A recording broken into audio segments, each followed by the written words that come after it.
అసలు భగవంతుని యొక్క మొట్టమొదటి లక్షణమేమి అని అడిగారు అనుకోండి, దయ.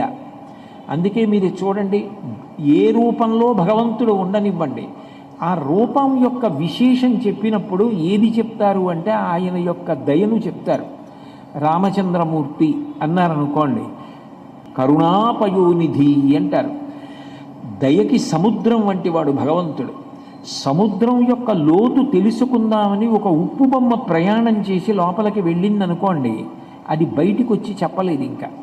ఎందుకంటే సముద్రం యొక్క లోతు తెలుసుకుందామని ప్రయాణం మొదలుపెట్టినటువంటి ఉప్పు బొమ్మ బయటికి వచ్చే లోపల సముద్రంలో తాను కరిగిపోయినట్టు, భగవంతుని యొక్క దయాగుణాన్ని తెలుసుకునే ప్రయత్నం చేసినటువంటి మనిషి ఆయన యొక్క దయ యందు కరిగిపోతాడు.